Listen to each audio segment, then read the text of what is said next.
बुशरा बीबी ने पहले तो एहतमाम किया था, ये प्लान किया था, लीड करेंगी। पेशावर से एक कंटेनर भी तैयार किया गया था, उसमें बुशरा बीबी ने बैठ के आना था इस्लामाबाद, लेकिन बड़ी होशियारी से, बड़ी चालाकी से जहाज को नाकाम होने का आगे किसको कर दिया है? अली अमीन गंडापुर को। अस्सलाम वालेकुम नाजरीन, मैं हूं अहमद मंसूर।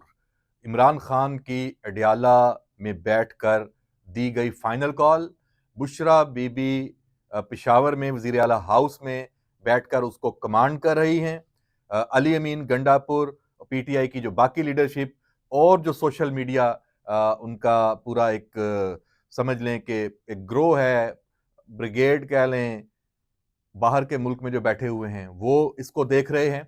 और फाइनल कॉल का जो फाइनल मरहला है वो आ चुका है।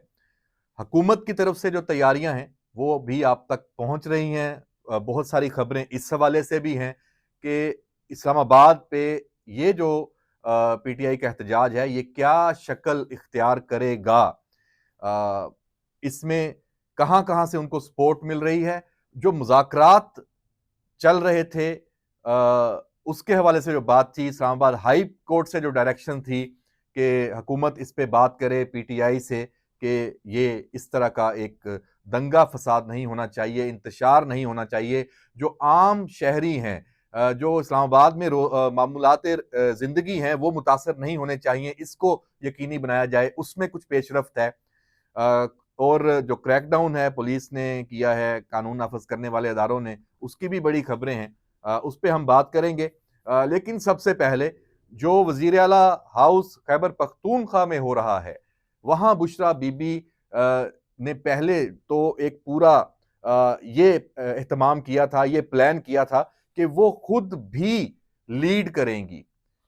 पेशावर से एक कंटेनर भी तैयार किया गया था, हम पहले भी ये बात कर चुके हैं। उसमें बुशरा बीबी ने बैठ के आना था इस्लामाबाद, लेकिन बड़ी होशियारी से, बड़ी चालाकी से बुशरा बीबी ने पूरा माहौल बना के एहतजाज को नाकाम होने का, ये माहौल तो बुशरा बीबी ने खुद बनाया है, इस पे भी हम बात करेंगे। आगे किसको कर दिया है? अली अमीन गंडापुर को।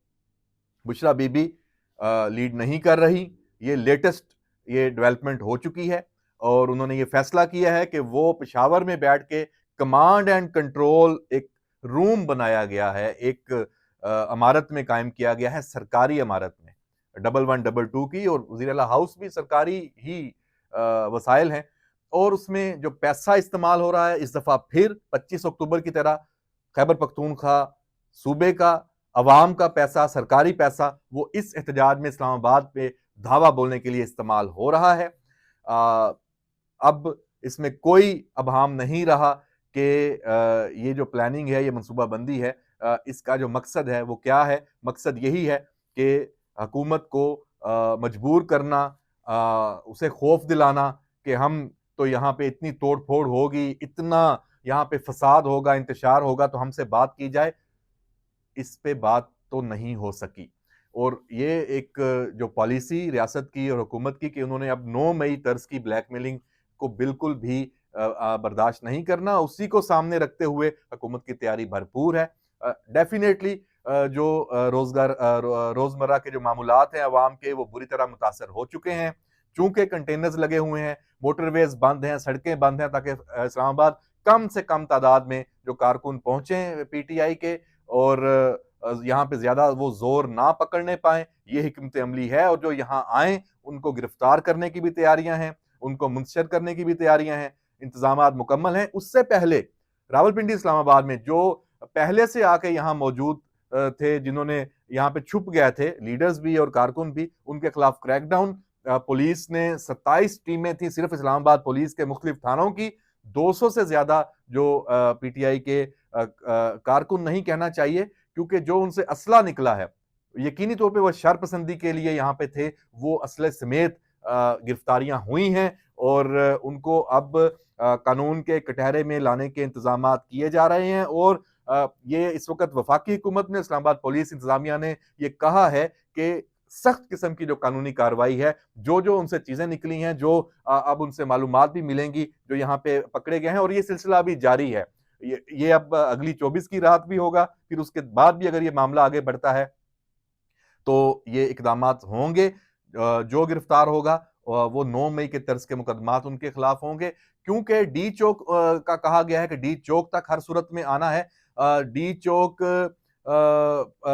इस दफा फिर टारगेट है और कोशिश यही सामने आ रही है तहरीक इंसाफ के जो लीडरशिप है, उनकी जो हिकमत अमली है, खास तौर पे जो अडयाला से अहकामात हैं और बुशरा बीबी जिस तरह से लीड कर रही हैं कि कुछ ना कुछ तादाद में डी चौक तक पहुंच जाएं, या फिर इस्लामाबाद और रावलपिंडी के वो हसास मुकामात जहां पे जब कोई धरना या कुछ लोग आके बैठते हैं तो फिर एक जो सूरत हाल है क्यास की वो जन्म लेती है, वो भी उनके नजरों में 26 नंबर चुंगी है, वहां भी ये जोर होगा।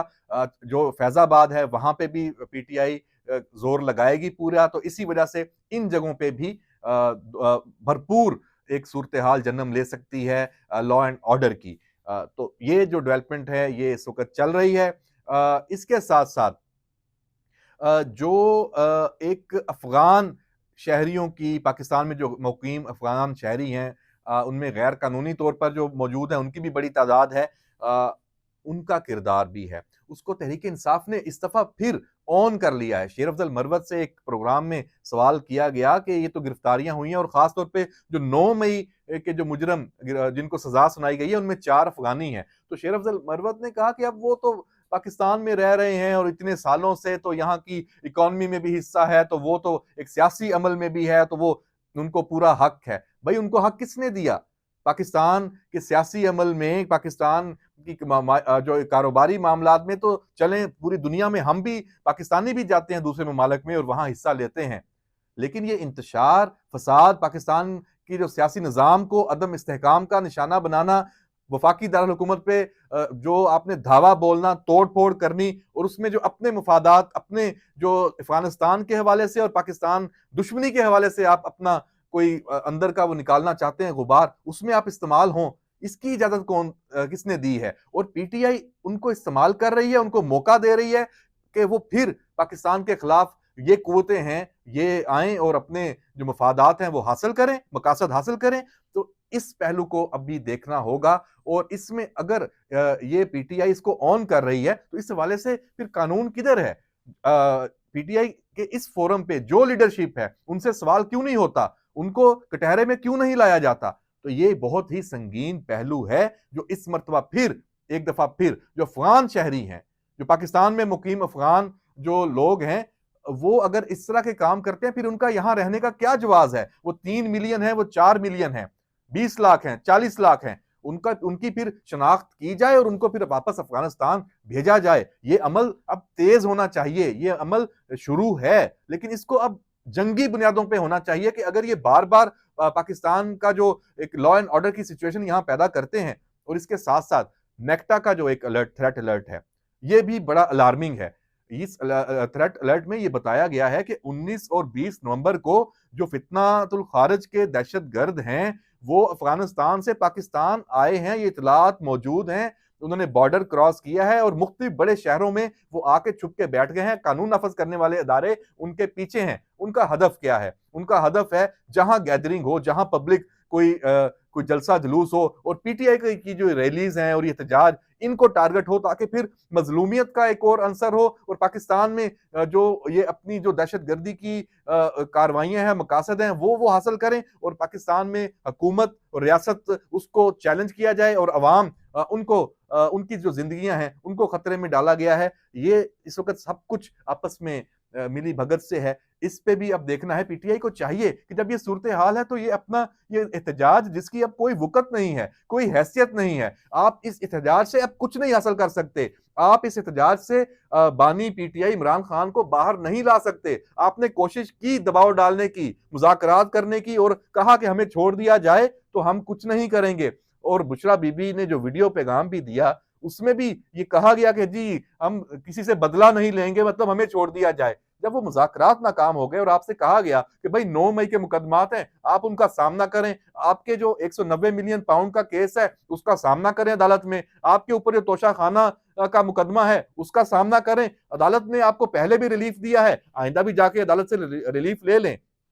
लेकिन इसकी इजाजत नहीं होगी कि आप ब्लैकमेल करके इस तरह कोई रियासत को से कोई फायदा ले लें और उसके बाद फिर एक मुसलसल अमल वो शुरू हो इस मुल्क में सियासी अदम इस्तेहकाम का। तो जब ये सब कुछ नाकाम हो गया तो अब ये आखिरी जो 24 नवंबर की कॉल है और पीटीआई इस कॉल में आगे किस तरह बढ़ती है, चीज़ें सारी सामने हैं। ये अगले 2 दिन बहुत अहम है। इसमें ये बात भी एक देखने की है। और जो बुशरा बीबी का आखिर में मैं ये भी बात करता चलूं कि अभी एक बयानिया ये बनाने की कोशिश हो रही है कि जो बुशरा बीबी ने ये वीडियो रिकॉर्ड की और सऊदी अरब को टारगेट किया, पाकिस्तान और सऊदी अरब के ताल्लुकात के ऊपर हमला किया, उसमें उसके पीछे ये कोई गलती से हुआ ऐसा नहीं है, ये सोचे समझे मंसूबे के तहत हुआ है। ये बुशरा बीबी के ऊपर इसका मलबा ना फेंका जाए कि ये उन्होंने किया है। ये भी अब ये कोशिश वो इस्तेमाल हुई है, वो फ्रंट पे है, पीछे इमरान खान है।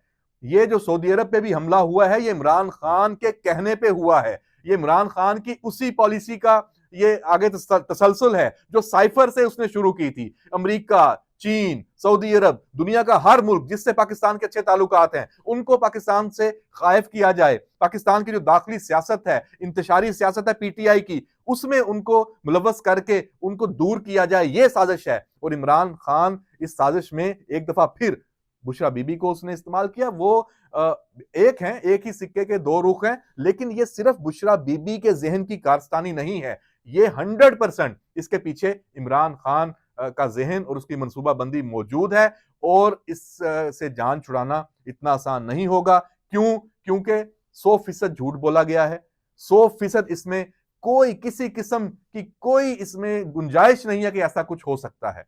और ये अब चूंकि इनको समझ आ गई है कि जो इन्होंने सोचा था कि इसका रिएक्शन पता नहीं क्या आएगा और यहाँ पे इनको कोई फायदा होगा, उल्टा इनके गले पड़ा है ये वाला जो अमल है। और ये आगे मजीद गले पड़ेगा, ये दफन होने वाला नहीं है, ये महज एक बयान और एक इल्जाम की बात नहीं है, ये मामला आगे तक जाएगा। और 24 नवंबर को डील करने के बाद हुकूमत और रियासत इस मामले पे फिर पेशरफ्त करेगी, ये हमारी इतलात हैं, इसको बहुत संजीदगी से लिया गया है। और बाकी जो कुरम एजेंसी, बहुत अफसोसनाक सूरत हाल है। सूबाई वजीर आला अली मीन गंडापुर साहब, खुदा के वास्ते आप इस्लामाबाद पे चढ़ाई करने की बजाय अपने सूबे के मामलात को देखें।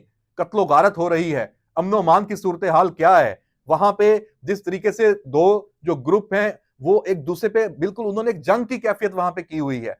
भाई आप वहां पे हुकूमत हैं, आप रिट अपनी कायम करें और वहां पे जाएं। सूबे के वजीर आला को वहां होना चाहिए था।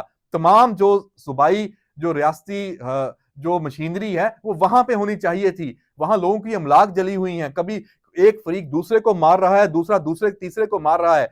इंतहाई अफसोसनाक, वो मनाजर देखे जाने के काबिल नहीं है। तो कुरम में जो आग लगी हुई है उसको बुझाना सूबाई हुकूमत की भी जिम्मेदारी है और वफाकी इदारे वफाक की भी जिम्मेदारी है। इसको तरजीही बुनियादों पे सबको आपस में मिल बैठ के वहां पे जाना चाहिए, इसका हल निकालना चाहिए। इसमें ये नहीं है कि आप वफाक पे चढ़ाई सूबा कर रहा है तो जाहिर सी बात है वफाक यहां एंगेज हो गया तो वफाक के सारे इदारे यहां जो फंस गए पूरे मुल्क में। उनकी जो पूरी तैयारी है, पूरा फोकस है, वो इस वक्त पीटीआई का एहतजाज हो गया। तो ये सूरत हाल नहीं होनी चाहिए। ये सारा कुछ, ये सारा निजाम तलपट हो गया तो किसी के हाथ कुछ नहीं आना। इसमें फायदा किसी का भी नहीं है, किसी पाकिस्तानी का नहीं है। इसमें फायदा सिर्फ पाकिस्तान के दुश्मनों का है। खुदारा पाकिस्तान के दुश्मनों के हाथों में ना खेलें, पाकिस्तान से दुश्मनी मत करें। इस तरह के एहतजाज, इस तरह के इंतशार, इस तरह के फसाद की जो सियासत है उसको खत्म कर दें और रास्ता निकालें मिल बैठ के। इजाजत दीजिए, अल्लाह हाफिज।